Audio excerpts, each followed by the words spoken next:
What does the U.S. government know about UFOs? The Pentagon is releasing a report on that very question later this month. And suddenly, everyone from senators to scientists to presidents to journalists are talking seriously about a topic once thought to be more science fiction than actual science.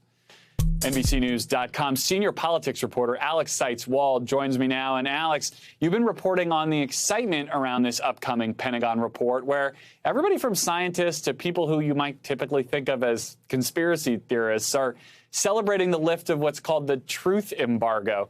About a third of Americans think we've been visited by alien spacecraft, according to a recent Gallup poll. So what are some of the people you spoke to expecting from this Pentagon report? Yeah, Garrett. Well, first of all, what's not expected in this report is, spoiler alert, aliens. The U.S. government is not going to come out and say we've had contact with aliens. I'm very sorry.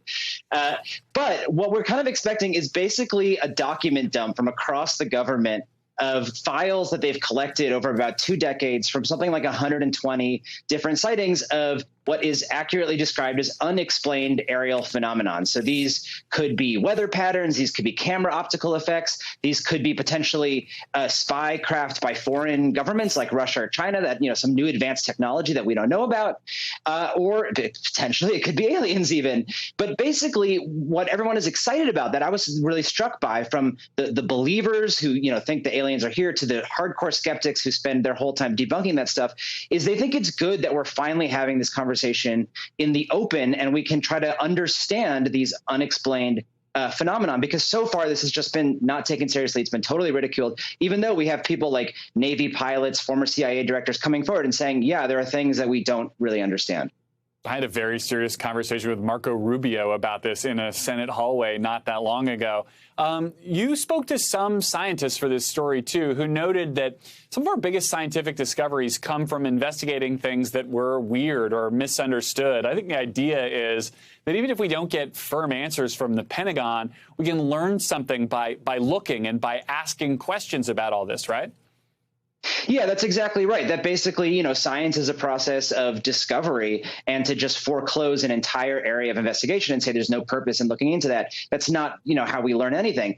And yeah, you can go through the history of science and find all kinds of examples of this. Like, you know, scientists didn't think meteorites actually came from space until the early 1800s, or naturalists coming back from Africa to, say, London in the, you know, 1700s would talk about these animals with 15-foot long necks, and no one believed them. They were giraffes, of course. So the idea is, you know, if we have more cameras, more sensors, we have all this new technology, if we use this, we might discover some really rare weather phenomenon or some rare Earth-based phenomenon that we don't know anything about, or some enemy, you know, spy craft that we don't know anything about. And it's probably good, if there's things that we don't understand, to understand what they are.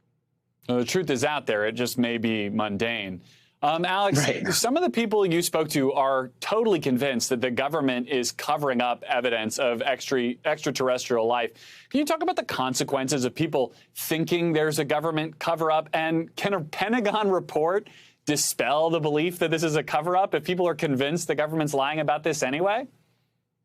Well, to answer your second question, no. I mean, this is people who believe this are going to continue to believe this.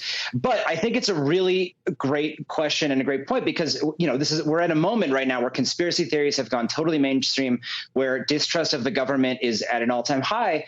And this is one place where, you know, the government has actually legitimately covered stuff up in the past. In the 50s and 60s, at the beginning of the Cold War, American civilians started seeing U.S. spy planes that they didn't recognize. And the government had an official policy where they would deny that what people saw. They would try to create ridicule around this. This is, you know, proven through declassified documents.